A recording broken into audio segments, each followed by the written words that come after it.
Well,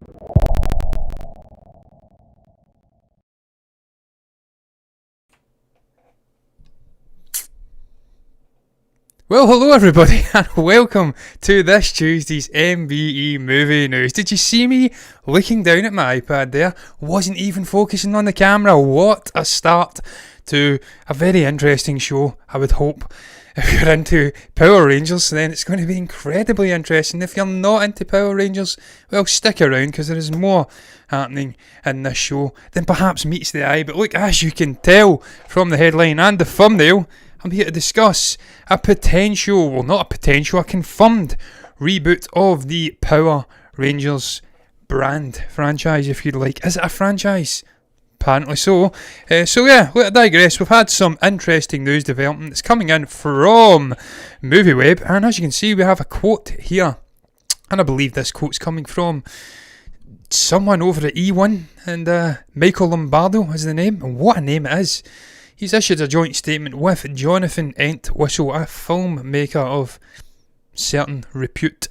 I can't lie, I don't know much about the guy, but having looked him up for a graphic to put on the thumbnail, I can tell you he looks like one of my uncles. He looks scarily like him, the resemblance is eerie. Tremendous head of hair with a penchant for wearing glasses. Hopefully he's a good filmmaker though, because this is a franchise that is in dire need of some love. And the reboot has to be better than the 2017 movie, which I actually didn't hate. But I'll get into that in a moment. Let's get into the quote. First and foremost, Jonathan has an incredible creative vision for this iconic and hugely successful franchise. Hugely successful? A 1990s TV show? Campy as hell? Is that what is deemed successful these days? And it's hands down the right architect to join as we reimagine the television and film worlds of this property. Across our slate, we are looking forward to working with the most talented storytellers as we take on Hasbro-rich fan favourite brands and build entertainment universes around them. Now, I actually looked up because I was intrigued by this Hasbro brands, and I'm acutely aware they are a huge toys company, and they do have numerous fingers and numerous pies, but I'm not still entirely sure which brands they own. I know they do collaborations with other companies, but they do have some interesting toys, I should say, brands like of Overwatch, Pokemon, Fortnite, and some other ones, Jurassic Park and Trolls. So they certainly do have some interesting brands which could be reimagined on the TV screen or on the silver screen, if you like. Again, I don't know which brands they physically own themselves. Clearly Power Rangers is one of them, and they do have a vision for a new cinematic universe. I thought that had died, guys, I'm not going to lie, after 2017 when the movie flippity floppity flopped. I think I actually reviewed this movie from 2017. The villain was just meh, and whilst I thought the cast was well chosen, I thought it was the likes of Ludi Lin and Dacre Montgomery, I think the guy's name was, blonde-haired guy, and I think they had Bryan Cranston in there as well. It just wasn't enough for that movie to overcome the lack of interest in the 21st century for the Power Rangers. But look, before I get into sharing more of my views on this, and I'll try and not overstay my welcome, because not even I can talk the arse off of the Power Rangers as a topic, but there's nothing happening in the movie news spheres, not big news anyway. I've seen rival channels, much bigger channels, are dipping into the well that is the Batman once again, but not here. I'm done speaking about the Batman for now. But let I digress. Jonathan has had this to say. Jonathan, right off the bat, you're striking up on a poor note with me. You're using the word Jonathan, the name Jonathan. Your poor parents, they should have picked John, John. I've said before, Jonathan's a bastardisation of the name. But Entwistle had this to say: this is an unbelievable opportunity to deliver new Power Rangers to both new and existing generations of awaiting and adoring fans. We will bring the spirit of analogue into the future, harnessing the action and storytelling that made this brand a success. Again, I would strongly disagree with it being a success. This was a cult classic TV show from the 1990s. It was campy as hell, it was cheesy. It didn't have the sort of wide appeal of a Pokemon or something like that. Certainly not when I was growing up. I watched it all the time. And it was a strange TV show. It was a sort of blend of Asian inspiration and, yeah, just campiness. And I was about to say pathetic, but that's a bit strong. Just poor, substandard effects. And I understand it was the 1990s, and we didn't have access to CG and visual effects like we do these days. It was still very much something that was coveted by the likes of Spielberg on Jurassic Park and stuff like that. So I know it was a different time, and they had to sort of rely, akin to like what your man from Star Trek, Gene Roddenberry, had to do in the 1960s. It was almost, the 90s was closer to the 60s than what it is to here now in terms of what they had in technology, sort of standards. So they had to utilise on good storytelling and just clearly shit set design and stuff like that. And for me, the TV show never really justified having a cinematic franchise sort of phoenix arisen out of it. I don't feel like the TV show had enough about it to ever give us a series of interconnected movies like the Marvel comics, like the DC comics. If the sort of universe, monster universe that you think, is it Universal, funnily enough, or try to conjure it, if that can't be a success with the likes of Frankenstein and Dracula and the Invisible Man and all of those colour Jekyll and Hyde, the colourful array of monster sort of characters they have, if that can't be a success, then how in the hell do you ever expect Power Rangers to hit it off? I just don't think it ever justified it. The 2017 release flopped because people had lost interest. It was a part of their childhood. There was a degree of nostalgia that brought me back. But even a good cast, as I said earlier, wasn't enough to make it that interesting. It just felt forced. I didn't really enjoy it. It was okay. It wasn't mind-blowing in its goodness. And I thought that had put pay to talks of cinematic universes with these characters, with this world. But no, they're trying again.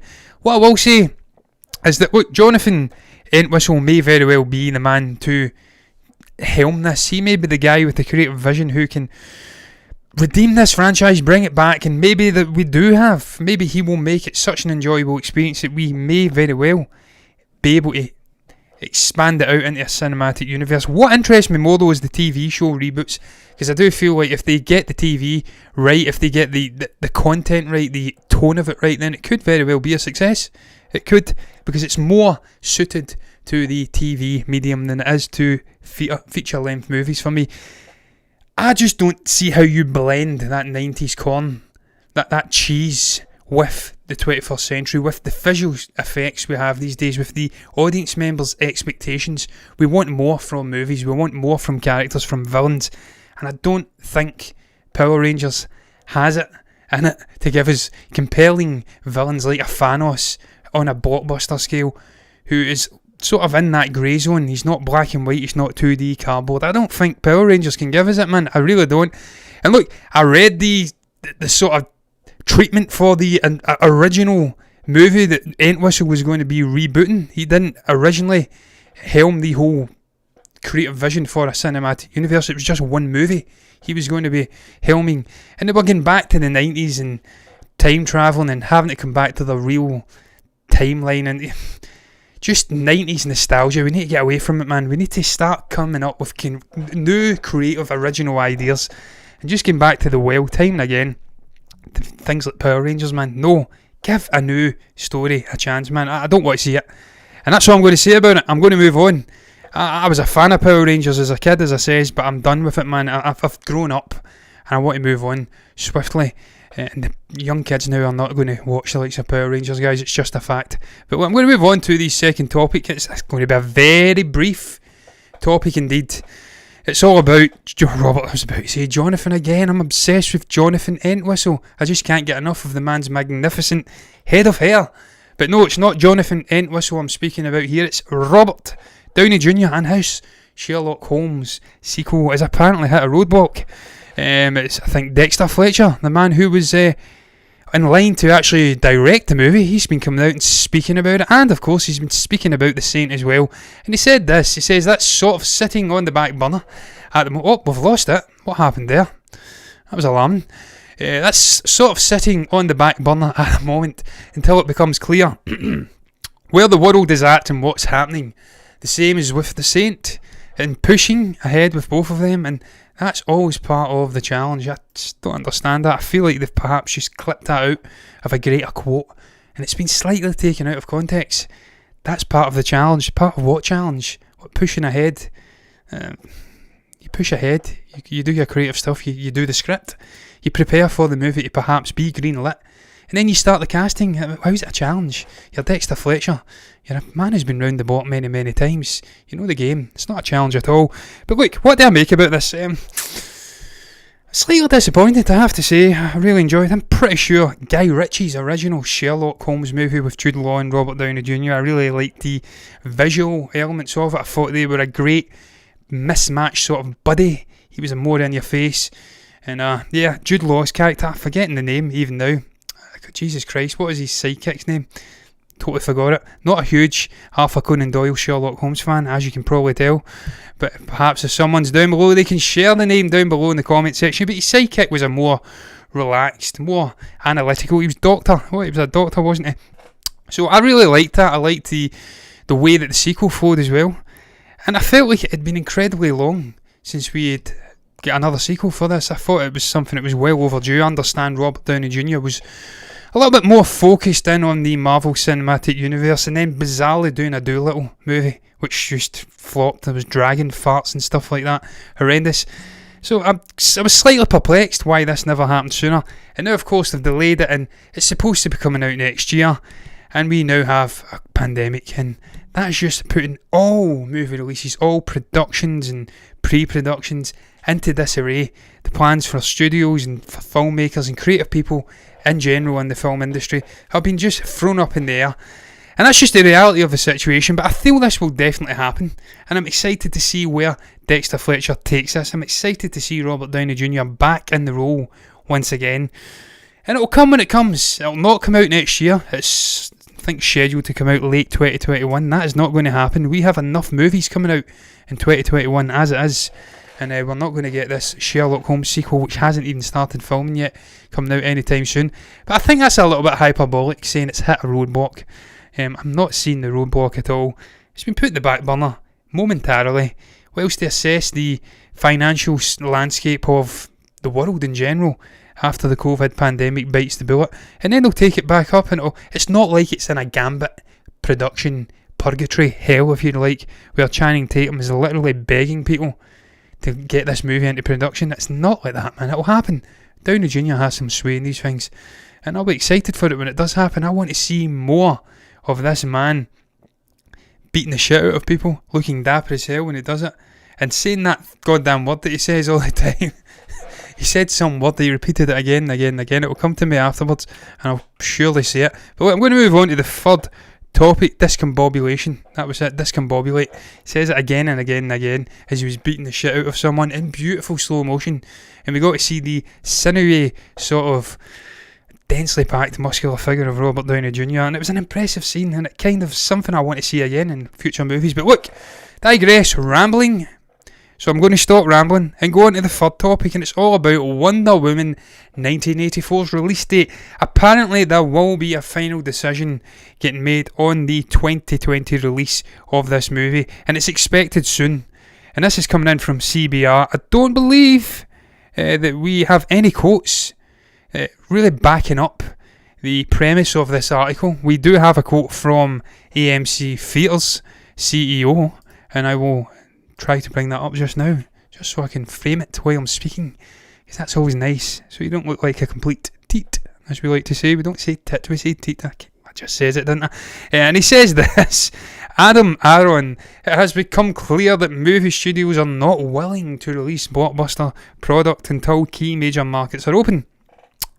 He went on to further explain that obviously New York's Governor Andrew Cuomo has given the green light for a partial reopening in the outer realms of New York City, and this is a monumental step in the right direction for our entire industry, the man has says. And they're saying it's going to open up to 25% capacity. It's probably the major region, the major market in the United States, so that is a good step forward for the US cinema going audience, where they actually go to the theatres in the midst of this pandemic, with the death toll being so high in New York over the course of the previous 4 months or so. that's another thing entirely. But look, they are saying that there is going to be a decision getting made pretty sharpish on this movie's release date this year, and whether it is indeed going to happen. If I was to be a betting man, and I'm a betting man, but I'm not going to bet on this, but I'm going to speak about it in the context of being a betting man regardless, I would suggest this movie will not release on the 25th of December this year. I know it's currently, 2 months away, and there's a lot can happen in 2 months. Lots of speculation that there's a vaccine already starting to... Well, it's in the third phase of clinical trials, and that is really the last phase. We could potentially see a green light being sort of given for all of these prospective vaccines over the course of the next month and a half or so. That could start to trickle out into the populace, and we could see a chink of light at the end of the tunnel in this pandemic. And it could be the case that come December, come Christmas, a sizable enough proportion of the populace has been vaccinated, and that we could see more confidence in people rushing to the theatres. And what better way to celebrate Christmas than to watch the absolutely magnificent looking actor that is Gal Gadot on the screen, and the equally magnificent looking Chris Pine, I have to say, for the whoever the hell enjoys Chris Pine. It could be female, it could be male. So what better way to celebrate it than watching Wonder Woman 1984 and Patty Jenkins' vision for this character in cinemas during Christmas. But I don't think it's going to happen. I think we will have a vaccine, but we will not have it in time to save this movie releasing in 2020. So I do believe it will be pushed to next year, to some undetermined if I can speak, time next year. And it's pie in the sky, and it will be released. A press release will be done sooner rather than later regarding this movie's postponement, if you like. So sad, but inevitable. I am inevitable, as Thanos did say. And sadly, Iron Man's not there to save the day for this movie, so we'll just have to wait, guys. But look, I am done speaking about that, and on that note, I'm going to move on to the section of the show I fondly like to call the Movie Burner Entertainment.org/blog, aka the blog rundown. I don't know what I've done there, guys. I don't know what I've done there. It says the Movie Burner Entertainment.org/blog. I gave you the URL of the website instead of the blog rundown, but look, let's compose ourselves. This is the blog rundown, where I break down the previous 3 movie reviews on our blog over at the website, I just says twice, that I didn't touch upon on the previous show. And this is, as I keep saying every time I speak about it, just us throwing a bone to our hugely talented writers, team of writers who do it for the love of film. There is no ulterior motive, there is no hidden agenda, just some truly remarkable written reviews. And look, the first review on the show tonight is Dead Dicks, and it's from 2019, and it's reviewed by the truly remarkable D.M. Anderson, a man who has some brilliant reviews on our website, and good with his words. And he says, look, despite this movie having a fairly humorous title, Dead Dicks, slightly childish, not at all befitting for the content we get in this movie. And look, you see it, man. See the array of awards we've got down there underneath the rather intriguing poster, and I like that split, incidentally. That kind of shows you there's something going on with Dick. I think his name's Dick. And by all accounts it is. It's a sort of a tragic, poignant look at siblings and the relationship therein. This guy's a bit of a depressive. He has had mental health issues. His sister's trying to move on with her life, be in a nursing programme, a prestigious one at that, and he's just sort of niggling away at her. Her mother passed away, and she has assumed the role of mother to this guy, and by all accounts he tries to kill himself. Not successful. Well, he's successful, but he comes through a huge sort of and I'll try and get the quote from Dave himself, vagina-like hole in his bedroom wall. There is multiple incarnations of this man's dead body. They have to cut it up and hide them and stuff like that, and it sounds like a hugely complicated and interesting story, but here's a summary from Dave. Let's stop talking and read the man's words himself. But until then, Dead Dicks is an engaging, darkly funny film that doesn't deserve being strapped with such a juvenile title. Extremely well made with a limited budget. It features good performances, well-drawn characters which suggest they are created from personal experience, and to be certain, one gleefully over-the-top, shockingly funny sequence you absolutely won't see coming. I like the sound of this movie. I do like the sound of it. I like poignant, emotive, looks into the human soul, if you'd like, and the relationships therein. It sounds interesting, it sounds dark, and it sounds funny as hell, and it's right up my street. But I'm going to move on, guys, to the second review on the blog rundown tonight, and it is another one coming in from DM Anderson, and indeed, all three are coming at us from DM tonight. And this is a 1933 movie, back in a time when my two grandparents would have been 4 and 5 years of age. One would have been 2, and one was probably just born that year. So it's back in a forgotten era, if you'd like, a long time ago, 80 odd years ago. And yes, this one is The Sin of Nora Moran. And again, this sounds like a very interesting movie. Right off the bat, I'm not going to lie, it's probably not something I'd go back and watch. I'm very selective with my old school movies, and even though this does sound intriguing to me, I have an immense toil trying to get my hands on this movie, a copy of it, and I just don't think it would be worth my while going through all the hassle of trying to get my hands on it. But look, I'm living vicariously through DM's review, and it sounds very interesting. A tragic story about a woman who is just hit with one sucker punch after another. She's raped, she's goes off, she loses adoptive parents, she's taken into a circus, she gets framed for a murder, she goes on death row, and the way that it's structured by all accounts is very intriguing, told from the perspective of the lead character Nora, who is on death row, and just some hallucinatory sort of scenes and real actual accounts of what happened to this woman, and it all blends together. Dave sort of conjures up images of a nightmarish dream, which isn't a dream perhaps, and it's bleeding into reality, has been a sort of great comparison for this movie's plot. But look, man, here is the thoughts of the man himself. He says, running just over an hour, this surreal journey sometimes has a look of an atmospheric horror film with several haunting dreamlike sequences, but it's ultimately a tragedy-laden character study of a woman conditioned to believe her own insignificance compared to those to those she has the misfortune of caring about. The inevitability of its conclusion casts a deeply melancholic shadow over the entire film. Though relentlessly downbeat, I've put a prefix in there, I have no idea why. The Sin of Nora Moran is creatively ambitious, narratively challenging, and visually impressive. Unusual for an American cinema of the era, it is almost like an experimental film, yet still manages to be emotionally affecting. All in all, a nifty little gem, worthy of discovering for adventurous viewers. And look, Dave, I'm glad you reviewed it. I'm glad you have brought it to my attention, and I can live vicariously through you in this journey back to probably a better time. In truth, times were more simple back then. We didn't have pandemics, and we were about to have a world war, so I'm perhaps talking shite. But that's a very intriguing review, and I must thank Dave once again for writing it and sharing it and bringing it to my attention. But look, I'm going to round up the blog rundown with this third and final movie review, once again coming in from Dave at DM Anderson. It is COMA, and once again a very intriguing little sounding movie this is. It's a rushing movie, it's almost like Inception. He likens it to the sort of mind-deaf visuals of Inception. It's all set in a coma. This guy has an accident, and he wakes up in this odd alternate world where there's half thought out memories and they're all bending and twisting, and by all accounts a CGI bonanza, which is clearly CGI but well thought out, and a very intriguing little story to boot. This is what the man has had to say. Through the story and characters I can't speak, guys, I'll start that again, shall I? Though the story and characters are interesting enough to maintain interest, the real stars of the film are the eye-popping special effects and production design. COMA is constructed from imagery stored in people's subconscious. Like a lot of fragmented memories, everything we see is only partially complete.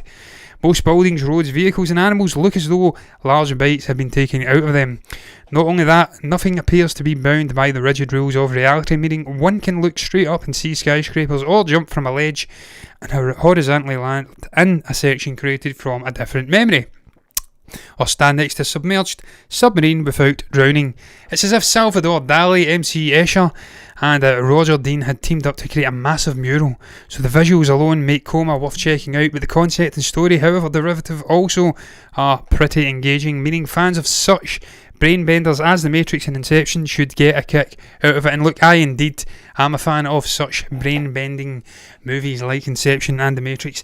I love the innovation involved in those movies as well, the way that they changed the game in terms of visuals, in terms of technological advancements and cameras and stuff like that.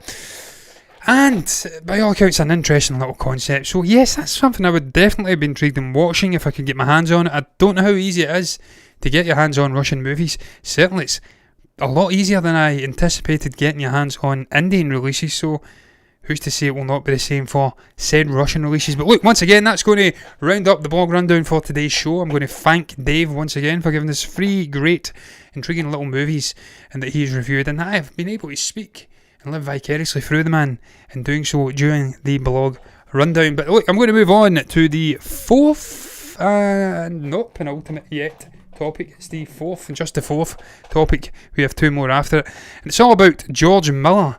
And the man has come out and debunked claims, ridiculous claims at that Mad Max Fury Road did not have a script. This mic is absolutely killing me here. It has got an obsession with bouncing back into my face. I've got no idea why. I'm trying to get the article up so I can find the man's quotes. Very short and sweet quotes, but he had this to say, guys, and I will read it out. He was asked... he actually had an email exchange between Miller and Andy Wire, and the Mad Max creator wrote that he was perplexed by the theory that there wasn't a substantial script, or indeed a script at all. And he says, I suppose it's because of the room lined with storyboards. I think that's it. Of course, there was a script. How else could we have presented the project to a studio cast and crew to elicit their interest? And look, the man's absolutely right. And look, I've never seen this image. This is the image of the storyboarding concept art sort of process from way back in 1999. What this man had in mind for Mad Max Fury Road. He had this story thought out in his head 16 years prior to the release of the movie, what would ultimately become a Oscar-winning movie. A fantastic movie as well, I have to say. And by all accounts, the only reason it was delayed that long was because of Mel Gibson's sort of falling star, I want to say, his reputation. It was in tatters after some rather dodgy drunken comments he made about Jewish people and stuff like that, just in general, being a bit of a tit. That's why it never got made for 16 years. They had to recast it. And I've seen people recently speaking about the great regret over why over not being able to have a Mel Gibson Mad Max movie again, and just the potential that guy could have brought to future movies in this character. But it's not going to happen. The man's moved on. He's older now, and he's turned his hand to directing in the main. And I'm glad for it, because I spoke about one of the man's movies last week on the blog rundown, and by all accounts he's doing a bit of a Bruce Willis now these days, guys. He's sort of phoning it in a large amount of the time, and that's not good. It's not good for the audience, and it's not good for the man's, I don't know, his reputation. And he's how we're going to look at him in many, many years from now. Stop making movies and just direct. It's best for everyone. But I digress. Mel Gibson aside, Mad Max Fury Road. I've never heard of this theory that people were suggesting this movie never had a script. It's an utterly ridiculous concept. If you're even remotely aware of the inner machinations of how a movie is made and how it's presented to major studios, how it's presented to actors, you would understand that there has to be a script. It's the most basic component of a movie. If you've not got a script, people don't know what they're doing. They don't know what the character consists of, what the world consists of. And you can be the greatest storyboarder on the planet. And we've seen the likes of Edgar Wright and Simon Pegg storyboarding for one of the Cornetto trilogy movies. It may have been Hot Fuzz. Fantastic minds, brilliant, vivid storyboarding process, but nothing will replace a script. The words on the script and how that can be sort of pitched to a studio. So this movie was so good as well. It was such an interesting concept. It was simple, but in many ways it was rich and complex. We had the Furiosa thing going on. She was exploring her past and trying to get back to her past with the wives. Trying to go to a time when things were better. It wasn't a post-apocalyptic world. And then she had that wrench from her. We're going to explore that in an Anya Taylor-Joy movie. And then also we had the performance of Mad Max, Tom Hardy, and it had so much and yet so little, and it was a great script, and it was a great movie, visually so impressive, and just ridiculous what these little bitches sort of come out with on social media and stuff like that. The theories they come out with, the absolute bullshit that erupts out of their mouths. And so yeah, I'm glad to see that George Miller has come out and put said shitheads in their place. But look guys, I'm going to move on to the fifth and penultimate topic in today's show. It's all about Willow and Warwick Davis. He's going to be coming back. It's confirmed. I actually spoke about this 4 months ago or something, 5 months ago. Jonathan Kasdan posted something up on one of his social media platforms. It was an image suggesting that it was getting its own Disney Plus TV show. We hadn't heard anything about it since that moment, but it has been confirmed. It is indeed going to be hitting the streaming service, and it's going to be directed by Crazy Rich Asians director John M. Chu. Warwick Davis will be returning, as will Ron Howard, and we have got some quotes from the men involved in this process. First and foremost, we have one Warwick Davis, I do believe. He's coming out and speaking, and he's had this to say: "So many fans have asked me over the years if Willow will make a return, and now I'm thrilled to tell them that he will indeed. Many have told me they grew up, lost the quote, Jesus Christ, with Willow, and that the film has influenced how they view heroism in our own world. If Willow, if good, can represent the heroic potential in all of us, then he's a character I am extremely honoured to reprise." And he's right. He was such a cute little guy. He was almost like Frodo Baggins. The smallest sometimes is the most heroic. You look to the least likely source of inspiration for heroism, and that's something that's been represented in real life in many, many times. And it's a deeply inspirational movie, much like what George had, and he was involved. I do believe it was George's overarching vision. I don't know if he'd done the script, but he certainly storyboarded for the movie, and it had his fingerprints all over it. It had a Star Wars vibe. It was almost like Star Wars meets a Hobbit. It was strange. We had Mad Martigan, I believe. Val Kilmer played him. Rich, colourful characters. It felt lived in. It was like an alternate Star Wars universe without the Force and all of the shit that happens in that galaxy far, far away. But I really enjoyed it, and I'm extremely excited to see this TV show. I have to say, if they can just bring back that vibe, that tone, and it can manifest itself, acquiesce if you like, over to short little episodic formats like we got with the Mandalorian, then this could be a real success. It could, because I do believe there's enough fans of the original movie, enough of a nostalgia vibe, and enough interest on a wide demographic level for it to tick enough boxes for people to watch the movie. And when you bring Warwick Davis, or the TV show, and when you bring Warwick Davis in, this is a guy who's wide-ranging appeal, and he's such a good actor, and he's such a charismatic guy, then this has the hallmarks of success. I believe John M. Chow had something to say about it as well. He says this: "The story of the bravest heroes in the least likely places allowed me, an Asian American kid growing up in a Chinese restaurant looking to go to Hollywood, to believe in the power of our own will, determination, and of course inner magic. So the fact that I get to work with my heroes, from Kathleen Kennedy to Ron Howard, is a bigger than a dream come true. It's a bucket list moment for me. John Kasdan and Wendy Mericle, I should say, have added such groundbreaking new characters and delightful surprises to this timeless story. I can't wait for the world to come along on this epic journey with us." Ron Howard had something to say, as has Kathleen Kennedy, but I'm not going to read all of those quotes. It's overkill. Needless to say, I'm very intrigued, as I did say, to see this TV show, to see what John Kasdan has given us, because look, So A Star Wars Story was a very interesting movie on a number of levels. It didn't perform the best of any of the Disney Star Wars movies. In fact, it performed the least well of any of the Disney Star Wars movies, but in some levels it had so much potential for spin-offs, and it was a nice, simplistic little story with interesting characters. Who can forget Beckett, played by the great Woody Harrelson? It was an interesting character. So that man wrote that script with Lawrence Kasdan, and now he's involved in this, and we are getting all of the other characters. Hopefully we can get Val Kilmer back, but look man, I digress. I ain't got much more to say about it. It's something that's in the near future. It's going to be coming, and more content on Disney Plus is good for us subscribers to Disney Plus. But look, I'm going to move on to the final topic on tonight's show, and it's all about Jake Gyllenhaal. I call him Gyllenhaal because apparently that's how you say the man's name. It's not Gyllenhaal, it's Gyllenhaal. It's from Swedish origins, And he is going to be reuniting with Denis Villeneuve for a new TV show on HBO. It's a limited series and it is called The Sun, and by all accounts a very, very intriguing little concept indeed. He worked with this guy on Enemy and Prisoners, and he's going to be teaming up with him once again on The Sun. And Denis is going to be directing all of the episodes. And look, man, they've got an array of glittering talent involved in this movie. It's coming from the novel penned by Nesbo, I do believe, Joe Nesbo, a man who also penned The Snowman, which was of course adapted by Michael Fassbender a couple of years back.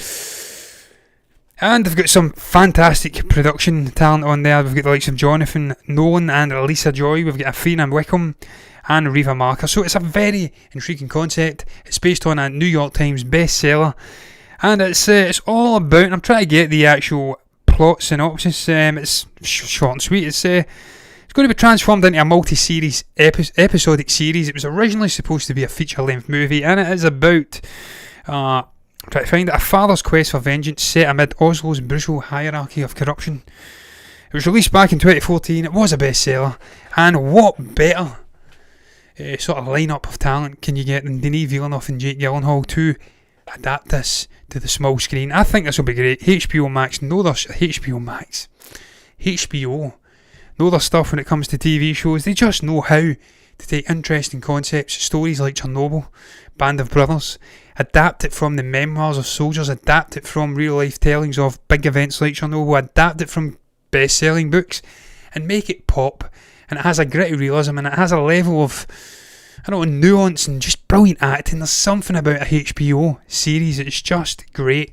I mean, you have the talent of these guys on board. I'm super excited for it, man. That's why I flung it in as a little filler topic to end up the show. Jake Gyllenhaal, man, final thing I'll say about that guy, he is transformed. He's always been good.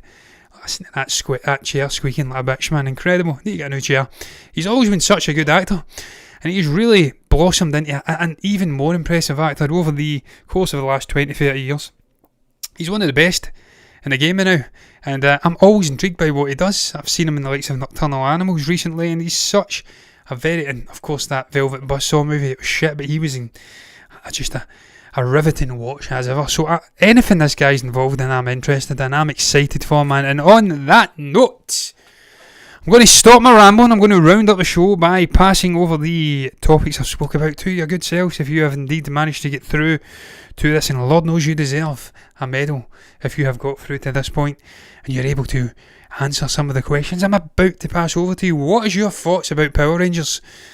Is that something you're interested in? Do you want to see a reboot of this franchise once again? Do you think there's enough meat on the carcass of the Power Rangers franchise? Are Hasbro right to give us a cinematic universe? Is Jonathan Entwistle the man to give us a compelling story involving these characters? Or do you think, like me, there's just not enough going on? It's a dead franchise. Nostalgia is not alone going to give us enough to make this a cinematic universe. You think they should just let it lie? What's your thoughts on Robert Downey Jr.'s Sherlock Holmes sequel being hit with a roadblock in a production sense? It's not going to come out next year by the looks of it. Have you anything to say about that? What do you make about Wonder Woman 1984 looking like it is going to be delayed to next year? Shock horror. What do you make about Mad Max, George Miller coming out and saying Fury Road did have a script? Are you excited for a Willow TV show coming on to Disney Plus? And what do you make about Jake Gyllenhaal teaming up with Denis Villeneuve for a HBO limited series called The Sun? If you've got anything to say about any of the topics I've spoken about, you can comment below, guys, and let me know down below in the comments section what your thoughts are on all of them. You can also like the video if you've enjoyed it, and subscribe to the channel if you want to see more content like this in the future. And if you do, that's what you'll get, me gibbering inanely for about an hour. You'll get more content like that, and you'll get Stephen coming back as well. You get reviews, reactions, everything in between. But look, until then, guys, bye-bye.